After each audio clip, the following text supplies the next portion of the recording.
नानक देख कुदरत।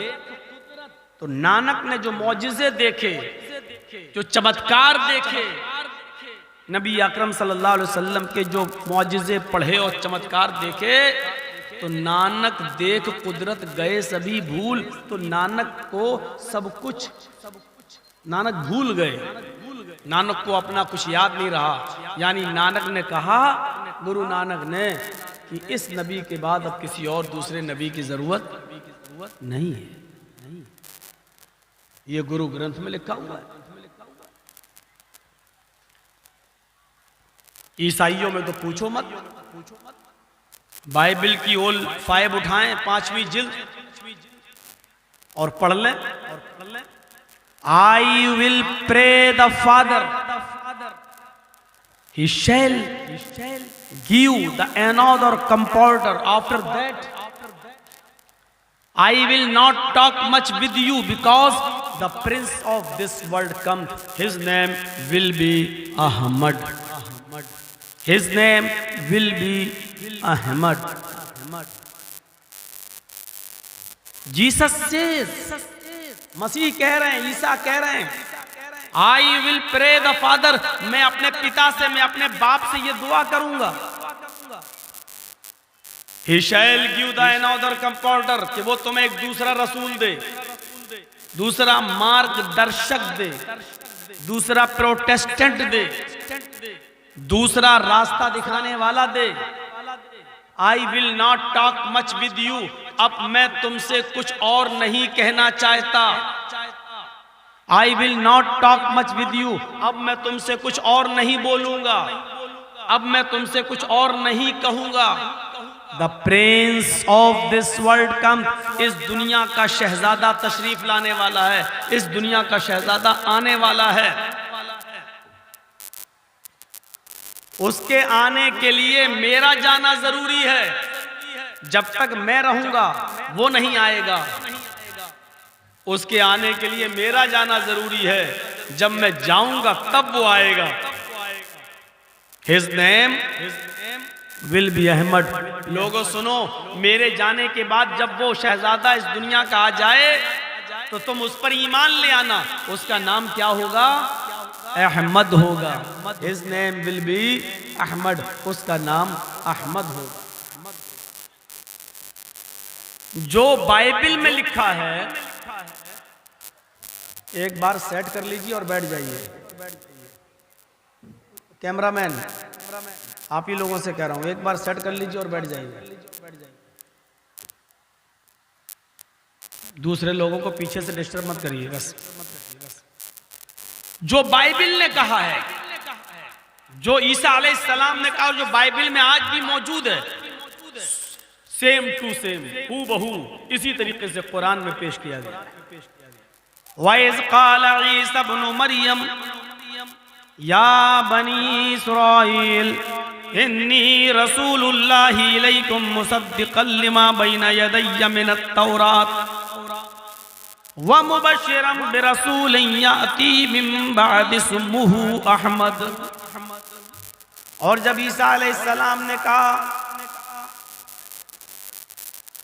और जब मरियम के बेटे ईसा ने कहा, वइज़ क़ाल ईसा इब्नु मरियम, और जब मरियम के बेटे ईसा ने कहा, या बनी इस्राईल, आए मेरी कौम के लोगों, आए इस्राईल के बेटो, आए कौम बनी इस्राईल, इन्नी रसूलुल्लाहि इलैकुम, मैं तुम सब की तरफ अल्लाह का रसूल बनाकर भेजा गया हूं। आए इस्राईल के बेटो, आए कौम बनी इस्राईल, मैं तुम सब की तरफ अल्लाह का रसूल बनाकर भेजा गया हूं। मुसद्दिक़न लिमा बैना यदैया मिनत तौरात, उस किताब की पुष्टि करता हूं जो मुझसे पहले आई, उस किताब की तस्दीक करता हूं जो मुझसे पहले आई। यानी तौरात, इंजील से पहले क्या किताब नाजिल हुई थी? तौरात। मैं उस किताब को सच्चा मानता हूं, उस किताब की तस्दीक करता हूं जो मुझसे पहले नाजिल हुई, तौरात। यानी मुझसे पहले जो नबी आए मूसा, उनको जो किताब दी गई तौरात, मैं मूसा की पुष्टि करता हूँ, मैं मूसा पर उतरी हुई किताब की पुष्टि करता हूँ, तस्दीक करता हूँ कि वो आसमानी किताब थी। व मुबश्शिरम बिरसूलिन याती, और तुम्हें गुड न्यूज देता हूँ, तुम्हें शुभ समाचार सुनाता हूँ, तुम्हें एक अच्छी खबर देता हूँ, एक ऐसे रसूल की जो मेरे बाद आएगा। मुझसे पहले आया था कौन? मूसा, लेकिन अब एक मेरे बाद आएगा, उसकी खुशखबरी सुना रहा हूं। एक ऐसा रसूल जो मेरे बाद आएगा, जो मुझसे पहले आया वो भी सच्चा था, और जो मेरे बाद आएगा वो आखिरी होगा। मैं तुम्हें एक गुड न्यूज देता हूं, एक अच्छी खबर सुनाता हूं, एक ऐसे नबी की जो मेरे बाद आएगा। His name will be Ahmad, Bible में उसका नाम अहमद होगा। कुरान क्या कहता है? मुबश्शिरम बिरसूलिन याती मिन बादी, जो मेरे बाद आएगा, इस्मुहु अहमद, उसका नाम अहमद होगा।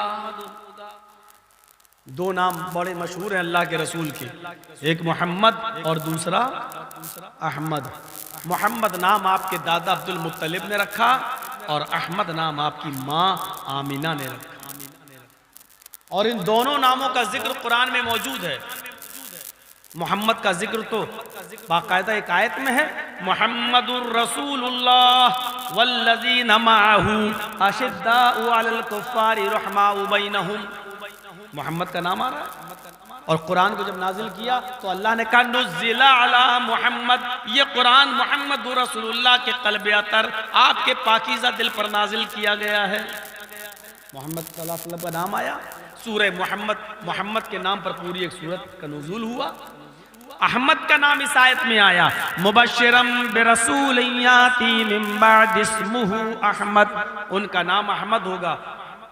अहमद भी आया है कुरान में, और अल्लाह के रसूल ने भी अपने कई नाम बताए। वो हदीस मैंने अभी आपके सामने पढ़ी, जिस हदीस के रावी हजरत जुबैर इब्न मुतइम है, मुस्लिम शरीफ किताबुल फज़ाइल की रिवायत है। फरमाते हैं कि अल्लाह के नबी सल्लल्लाहु अलैहि वसल्लम से मैंने कहते हुए सुना है, अल्लाह के नबी ने फरमाया मेरे चंद नाम हैं, उन नामों में मेरे ये नाम मशहूर है। अना मोहम्मदुन, मेरा एक नाम मोहम्मद है, व अना अहमदु, और मेरा दूसरा नाम अहमद है, व अनल माही, मेरा तीसरा नाम माही है, मिटाने वाला, मैं गुनाहों को मिटाने वाला हूँ। यानी ऐसे काम बताता हूँ जिन कामों को करोगे तो तुम्हारे गुनाह मिट जाएंगे। वह अनल हाशिर, और मैं हाशिर हूँ, जमा करने वाला। कयामत के दिन तमाम लोग मेरे झंडे के नीचे मेरे कदमों तले जमा होंगे। सारे पैगंबर लोगों को मना कर देंगे, वो बख्शिश और मगफिरत नहीं करवाएंगे, शिफात नहीं करेंगे। सब लोग मेरे पैरों के पास जमा होंगे, मेरे कदमों तले इकट्ठे होंगे। मैं हाशिर हूँ, सबको मेरे जमा करने वाला। वह अनल आकिब, और मेरा नाम आकिब है। आकिब के माना बाद में आने वाला, मैं सबसे बाद में आया हूँ। वल आकिबुल लज़ी लैसा बअदहु नबियुन, और आकिब उसको कहते हैं कि जिसके बाद कोई दूसरा नबी नहीं आए। मैं आकिब हूँ, सबसे बाद में आने वाला, मेरे बाद अब कोई नबी नहीं आएगा। अना खातिमुन नबीयीन ला नबिय्य बअदी, मैं नबियों को पर मोहर लगाने वाला हूँ, अब मेरे बाद कोई दूसरा नबी नहीं आएगा। आपने यहाँ नाम क्या बताए? मोहम्मद और अहमद। संग्राम पुराण, ये हिंदू धर्म के अंदर जो 12 पुराण लिखे, 18 पुराण हैं, जो उन 18 पुराणों में एक पुराण का नाम है संग्राम पुराण। संग्राम पुराण भी संस्कृत में है, इसका तर्जमा तुलसीदास जी ने हिंदी में किया है। तो संग्राम पुराण के 12वें अध्याय से कुछ मंत्र थे, उसको उन्होंने अपनी आसान हिंदी में, तुलसीदास जी ने उसका तर्जमा किया है। वो आसान हिंदी के शब्द में आपके सामने रख रहा हूं। इन शब्दों में तुलसीदास जी ने मोहम्मदुर रसूलुल्लाह का नाम मोहम्मद बताया है। यहां पक्षपात कुछ ना राखूं,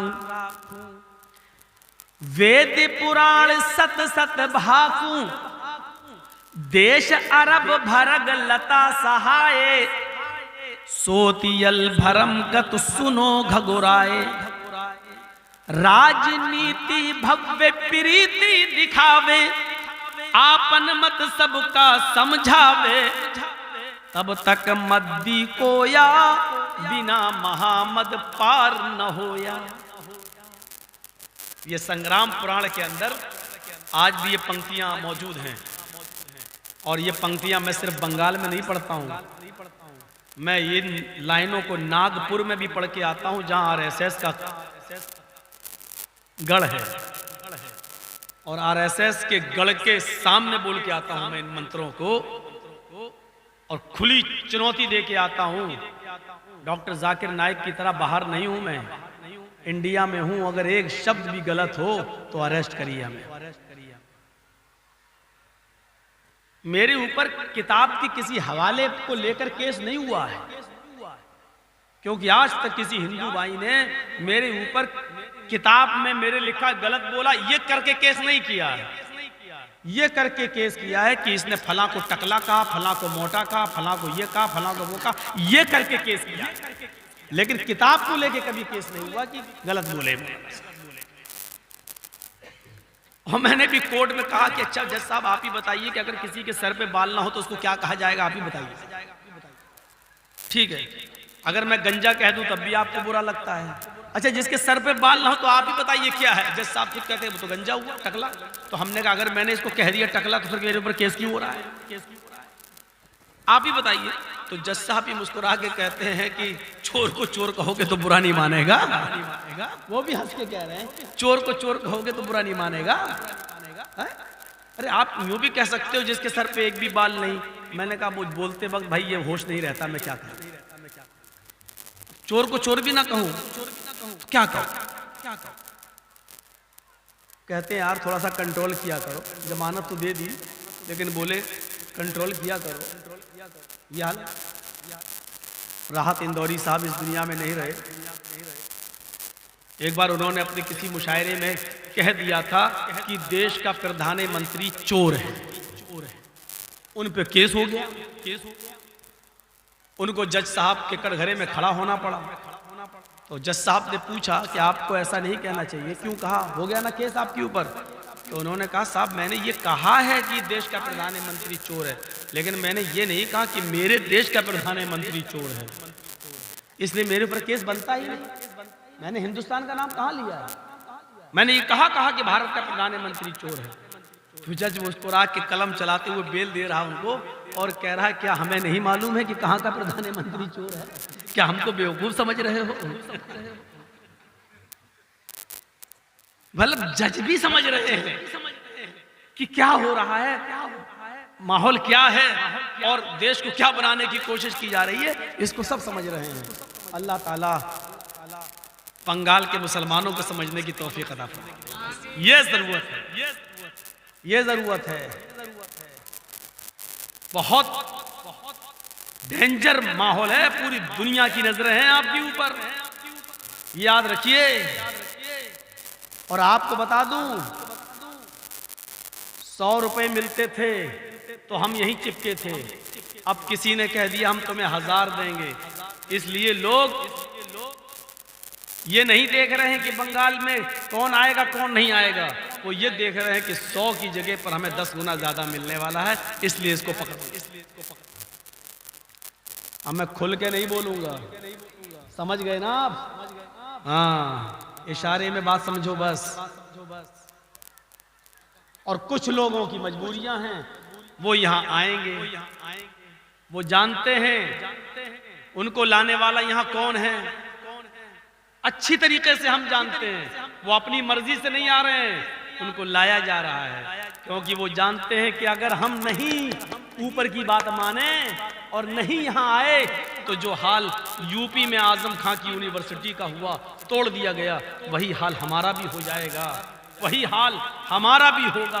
और हमारे कॉलेज और मेडिकल कॉलेज और हमारी यूनिवर्सिटियां भी तोड़ दी जाएंगी और सीबीआई और ईडी सब हमारे पे छापे मारेगी और हम जमानत नहीं।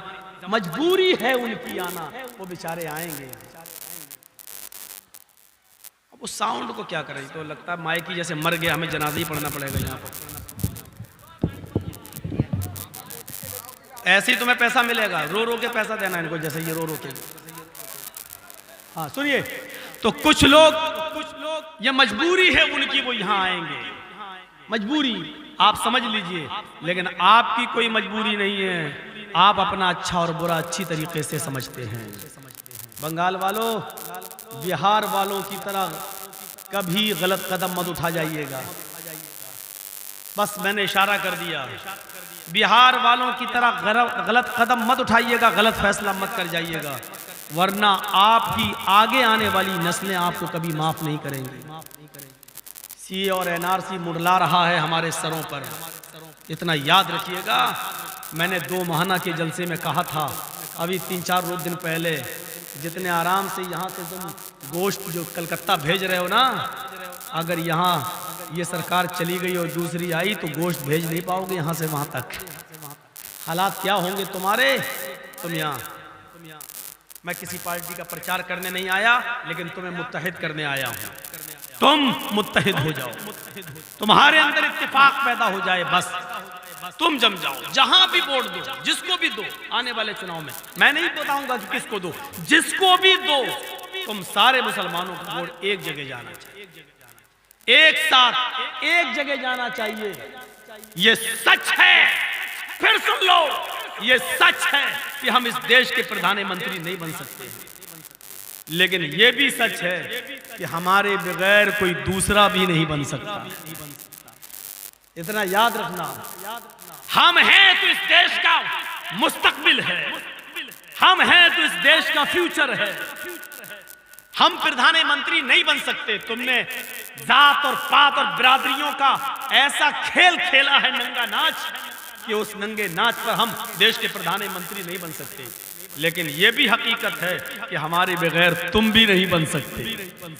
इसलिए तुम एक हो जाओ। तुम नहीं बन सकते, लेकिन जिसको बनाओ वो तुम्हारी मर्जी का होना चाहिए।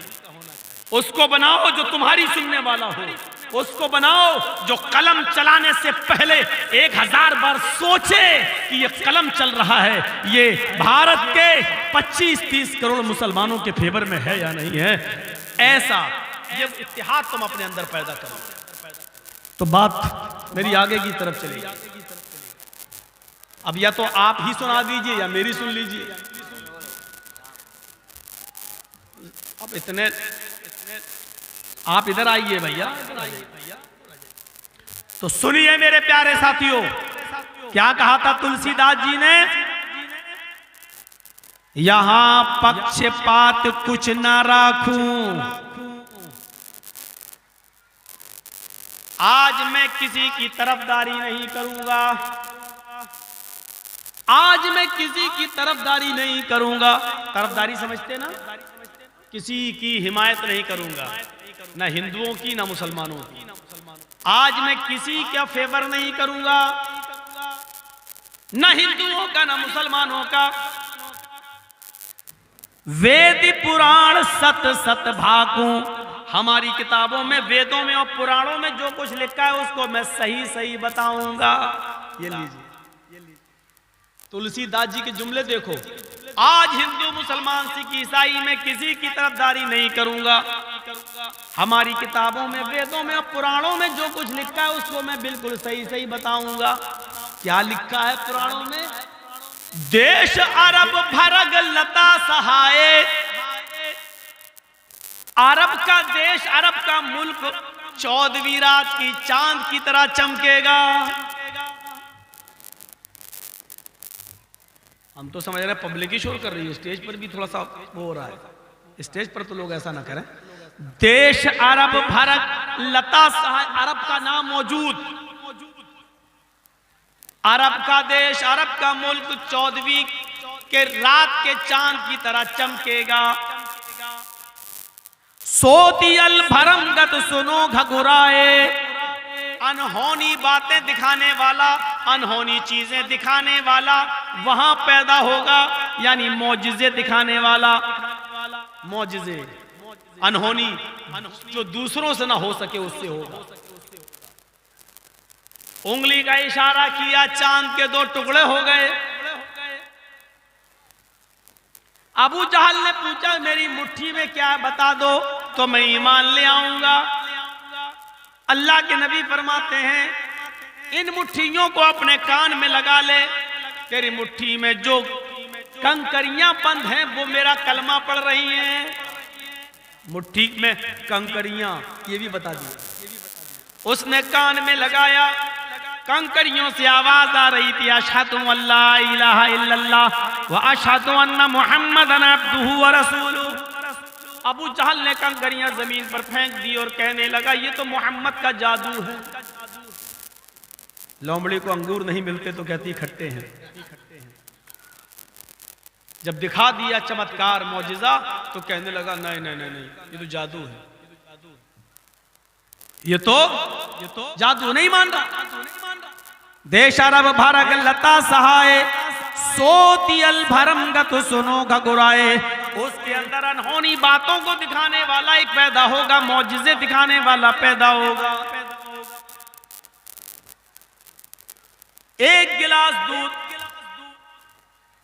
116 सहाबा भूखे। मस्जिद नबवी के बाहर जो चबूतरा है जिसको सुफ़ा कहा जाता है, साहबे सुफ़ा सबके सब भूखे, जो पढ़ते थे, जो कुरान की तालीम हासिल करते थे। अबू हुरैरा कहते हैं, अल्लाह के नबी एक गिलास दूध आपके पास आया है, आप पी लीजिए और बचे तो मुझे भी दे दीजिए, 6 दिन से भूखा हूं। अल्लाह के नबी ने फरमाया, अय अबू हुरैरा दाहिनी तरफ से सबको पिलाना शुरू कर दो। कहते एक गिलास दूध और सबको पिलाना शुरू कर दो, ये तो 100 से ज्यादा लोग हैं। तो अल्लाह के नबी ने कहा कि मैंने कहा ना सबको पिलाना शुरू कर दो, जाओ दाहिनी तरफ से पिलाओ। तो कहा अल्लाह के रसूल पहले मैं पी लूं? तो कहा नहीं, तुम सबसे लास्ट में पियोगे। कहा मैं तो 6 दिन से भूखा हूं। कहा नहीं, तुम पिलाओ सबको। पहले को दिया, लो। अबू हुरैरा कहते मुझे थोड़ा गुस्सा था, 6 दिन का भूखा, मैंने पहले को दिया, ले यार पी ले। उसने पीना शुरू कर दिया और पूरा पेट भर के पिया और उसके बाद गिलास वापस करके कहता लीजिए। अय अबू हुरैरा पकड़िए, लीजिए गिलास। अबू हुरैरा कहते हैं कि अब क्या पकड़ूं, कुछ बचा भी है? उसने कहा कसम है उस जात की जिसके कब्जे में मोहम्मद की जान है और मेरी जान है। अय अबू हुरैरा ये पूछो कि कुछ कम भी हुआ है? तुमने दूध जैसे दिया था वैसे ही है। अबू हुरैरा कहते मेरी जान में जान आई, मैंने दूसरे को पिलाया, तीसरे को पिलाया, 10 को पिलाया, 20 को पिलाया और मुझे उम्मीद हो गई। मैंने कहा जल्दी पिए, सब 100 को पिलाया, 110 को पिलाया, 115 को पिलाया। अल्लाह के रसूल ने कहा अबू हुरैरा सब पी चुके? कहा अब तुम पियो। फिर मैंने पिया, मैं भूल गया, भूखा था, एक ही सांस में चढ़ा गया। अल्लाह के रसूल देख रहे थे। आपने कहा अबू हुरैरा और पियो। कहा अल्लाह के रसूल पेट भर गया। कहा नहीं और पियो, क्योंकि नबी अकरम को 3 सांसें पूरी कराना थी। मैंने दोबारा पिया, फिर मैंने कहा अल्लाह के नबी लीजिए पेट भर गया। कहा और पियो। कहा नहीं पिया जा रहा है। फिर पिया तीसरी बार। कहा 2-4 घूंट पीने के बाद कहा अल्लाह के रसूल अल्लाह की कसम अब नहीं पिया जा रहा है, अल्लाह हमें दो। फिर जाकर अल्लाह के नबी ने पिया। सोतियल भरंगत सुनो घगुराए, अनहोनी बातें दिखाएगा जो सबसे नहीं हो सकेंगी, वो करके दिखाएगा। राजनीति भव्य प्रीति दिखावे, आपन मत सबका समझावे। वो राजनीति करेगा। आखिरी नबी देश अरब में जो आएगा वो राजनीति करेगा, सियासत। लेकिन आजकल की सियासत नहीं। आजकल की सियासत तो इतनी गंदी हो चुकी है कि दोबारा इलेक्शन में हमारी सरकार दोबारा आ जाए, इस सरकार को कैसे दोबारा आना है तो अपने ही सैनिकों को मरवा देते हैं, पुलवामा हमला करवा देते हैं। ये इतनी गंदी राजनीति हो गई है। हमें दोबारा आना है तो क्या किया जाए? ऐसा कार्ड खेला जाए, अपने ही आदमियों को मरवा दो, अपने ही सैनिकों को मरवा दो। वो भी राजनीति करेगा, वो भी हुकूमत चलाएगा। राजनीति भव्य प्रीति दिखावे, वो राजनीति करके दिखाएगा। आपन मत सबका समझावे, लेकिन अपना मत लोगों को अच्छी तरीके से समझाएगा। नरमी की जगह नरमी करेगा और सख्ती की जगह सख्ती करेगा। अल्लाह के नबी ने राजनीति की, नरमी की जगह नरमी की और सख्ती की जगह सख्ती की। नरमी की तो इतनी नरमी की, सख्ती की तो सख्ती की इंतहा कर दी। जहां सख्ती की जरूरत है वहां सख्ती की। एक लड़की फातिमा नामी कबीले बनु मखजूम की चोरी में पकड़ी गई। कहा अल्लाह के रसूल चोरी में पकड़ी गई। कितनी चोरी की? इतनी इतनी की। का हाथ काटा जाएगा। बड़े ऊंचे घर की है, बड़े ऊंचे खानदान की है, बड़े अमीर बाप की बेटी है, छोड़ दिया जाए वरना नाम खराब हो जाएगा। आपने कहा हाथ काटो। उसामा इब्न ज़ैद को भेजा गया, जो करीबी है नबी अकरम के, बहुत करीबी हैं नबी अकरम के। वो सिफारिश लेकर आते हैं, अय अल्लाह के रसूल मेरी बात मान लीजिए, आप मेरे बहुत करीबी हैं, मैं सिफारिश लेके आया हूं कि उस लड़की को छोड़ दो, बहुत ऊंचे घराने की है, लोग बड़ा मजाक उड़ाएंगे। अल्लाह के नबी सल्लल्लाहु अलैहि वसल्लम ने कहा अतशफ़उ फी हुदूदिन मिन हुदूदिल्लाह फी हद्दिन मिन हुदूदिल्लाह। तुम अल्लाह की हदों में से एक हद में सिफारिश लेकर आए हो। जिस हद को अल्लाह ने कायम किया है उस हद को मुझसे तोड़ने के लिए कह रहे हो। नहीं, उसका हाथ काट दो। हाथ काट डाला गया। सख्ती देख रहे हैं कितनी की, बार बार सिफारिशें की जा रही हैं, लेकिन सख्ती कर दी अल्लाह के रसूल सल्लल्लाहु अलैहि वसल्लम। हाथ काटो, काट दिया गया। और काटने के बाद फरमाया, जब उसका हाथ काट दिया गया उस लड़की का, तो आपने वो जुमले कहे जो हदीस की किताबों में आज भी मौजूद है। लोगों, ये तो कबीले बनु मखजूम की बेटी थी फातिमा, जो चोरी में पकड़ी गई और उसका हाथ कटवाया मैंने। उसकी जगह पर मेरी अपनी बेटी होती, मेरा अपना लख्ते जिगर, मेरी अपनी बेटी फातिमा होती, तो मैं अपनी बेटी का हाथ भी कटवा देता अगर वो चोरी में पकड़ी जाती। हदीस के अरबी अल्फाज ये हैं, लौ अन्ना फातिमा बिन्त मुहम्मद सरकत लक़तअतु यदहा।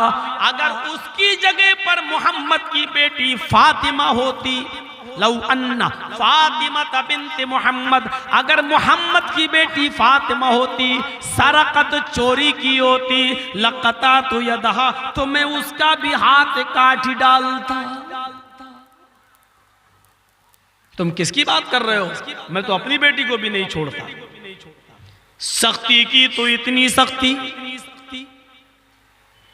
नरमी हुई तो इतनी नरमी, नरमी का मामला आया तो इतनी नरमी कि एक यहूदी अल्लाह के नबी के गले में फंदा डालता है रस्सी का, कपड़े का, और उसको ऐंठता है, गला दबने लगता है।